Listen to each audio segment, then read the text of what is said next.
Perencanaan, penerapan, dan evaluasi ketiga pada penggunaan hasil pekat praktikum kimia analisis. Di sini, saya akan menjelaskan bagian perencanaan yang dimana kita harus mengenali bahaya dan contoh kecelakaan yang diakibatkan agar tidak terjadi hal-hal yang tidak diinginkan dalam laboratorium. Bahayanya dapat kita lihat dari dua simbol dalam HCl. Yang pertama simbol korosif, di mana zat tersebut memiliki kekuatan untuk menyebabkan kerusakan permanen. Simbol yang kedua menyebabkan iritasi toksisitas akut, efek narkotik, hingga menyebabkan kerusakan pada organ dalam. Kemudian, apa saja contoh kecelakaan kerja akibat penggunaan asam klorida?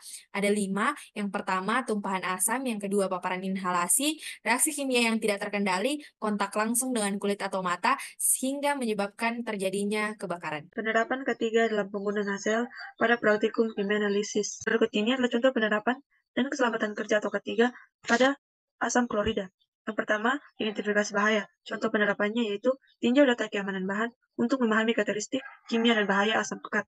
Kemudian, yang kedua, evaluasi risiko.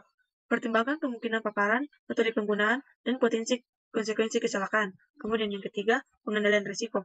Implementasikan sistem ventilasi lokal atau umum untuk mengurangi konsentrasi asam klorida di udara. Kemudian yang keempat, pelatihan dan kesadaran.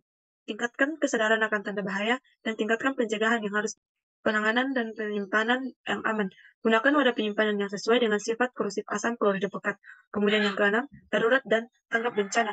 Pasang peralatan pemadam kebakaran dan peralatan darurat di lokasi yang mudah diakses. Kemudian, ketujuh, contoh penerapannya yaitu evaluasi kejadian kecelakaan atau hampir kecelakaan untuk memperbaiki langkah-langkah pengendalian risiko. Kemudian yang kedelapan, patuhi hukum.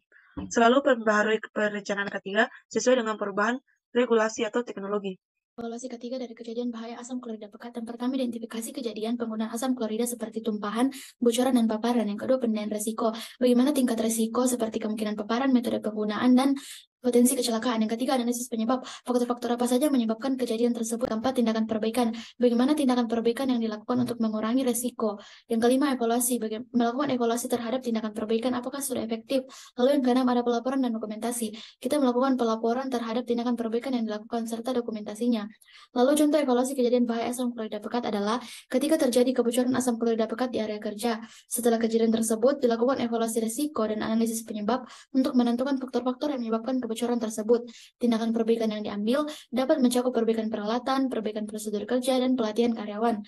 Evaluasi efektivitas kemudian dilakukan untuk memastikan bahwa tindakan perbaikan yang diambil itu efektif dalam mengurangi risiko kejadian serupa di masa depan. Semua proses evaluasi dan tindakan perbaikan didokumentasikan dan dilaporkan kepada pihak yang berwenang.